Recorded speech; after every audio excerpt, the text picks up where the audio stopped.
Let me go to my first special guest on this very special day. Joining me now, Ellis, the British High Commissioner to India. Appreciate your joining us, Mr. Ellis. Very special occasion, dare I say, historical.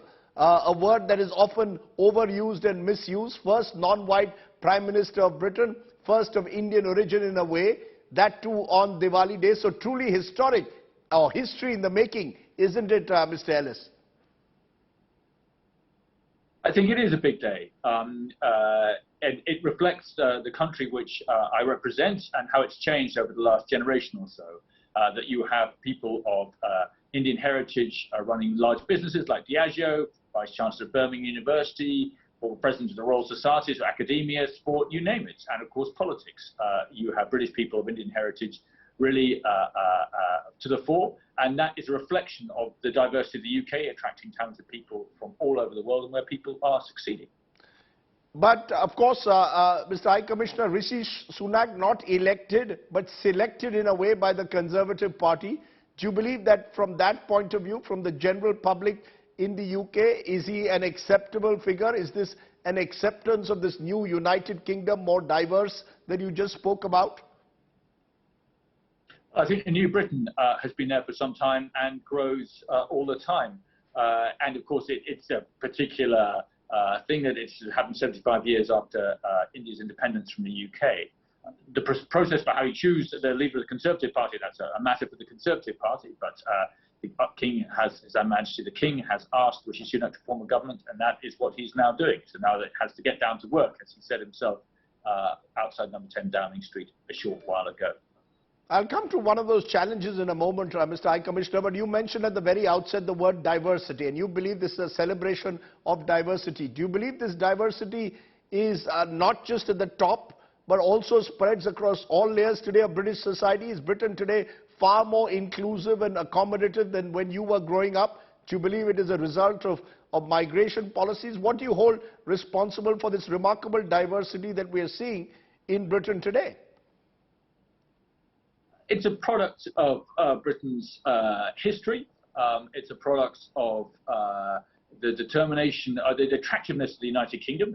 There's a reason why a record number of Indian students have applied for visas for this year and have got them, I'm glad to say. It's a product of time as well.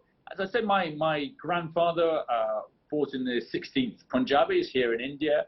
I don't think he would recognize the country which I live in today. And it is very different from the one which I was growing up in. So I think it is an attractive country which over time has enabled talent to thrive. And a diverse country, I think, like a diverse High Commissioner or a diverse cricket team, is one which is the stronger for it.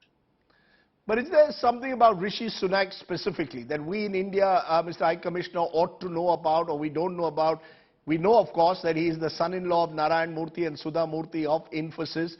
But there is very little else we really know about the man yet. Is there anything else that we really know that stands out for you about your new Prime Minister?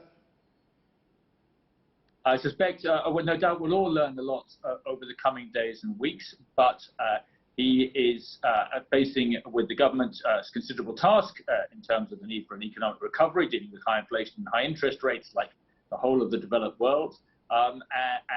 So I think that will be the main focus of the government which he now forms over the next day or so. Clearly, he is somebody who knows India extremely well. He's been here many times. Of course, his wife is an Indian national. So I think he will bring a depth of understanding and knowledge of the country, which will be almost unique, I would say, in British political history. In that sense, given this Indian connection that he has, do you think his coming will only further strengthen Indo-UK relations? Is that the hope that, in a sense, it not only breaks barriers within Britain, but also for Indians today, it brings a completely new dimension to this relationship that over the years has seen several ups and downs? I should say that I will see what policies he comes up with, but I would expect him to follow a course which really set after we left the European Union and the opportunities that's given in terms of our migration policy and our trade policy. Of course, we're pursuing an FTA with India as we speak. And that is a policy of continuity, whether it's Prime Minister Boris Johnson, Prime Minister Liz Truss, or now Prime Minister Rishi Sunak, that course has been set. There are good reasons for it, not least the era of geopolitical competition, which we have now entered.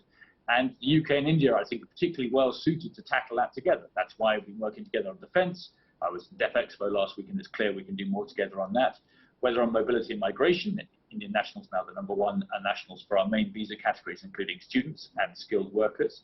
And of course on trade, where we've walked the long valley through the beginning of the FTA negotiation, we've climbed up to base camp, and now we face the steep ascent ahead of us. But you know, amidst all this excitement in this country over an Indian origin Prime Minister for Britain, the fact is he was born in Southampton, spent all his years in England and in the United States.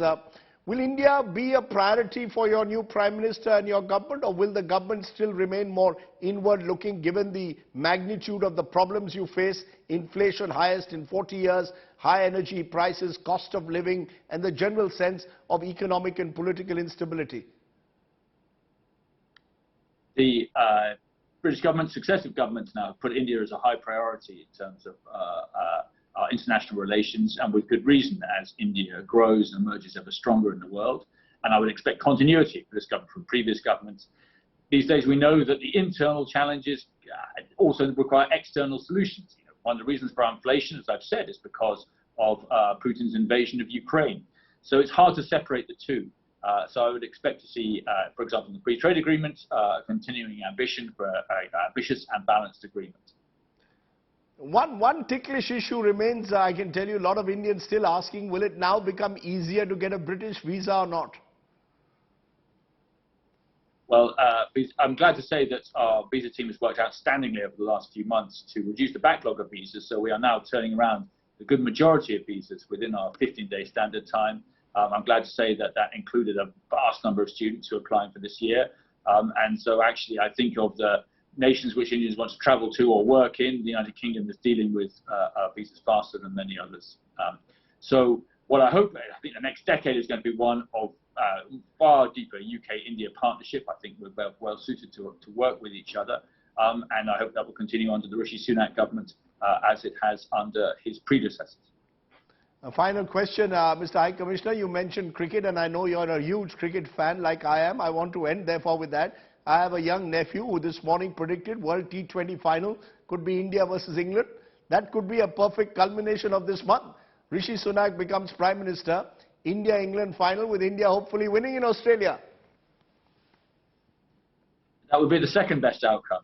But with Virat Kohli batting the way he has in the last match, India will be a tough team for anyone to beat. He was quite simply outstanding.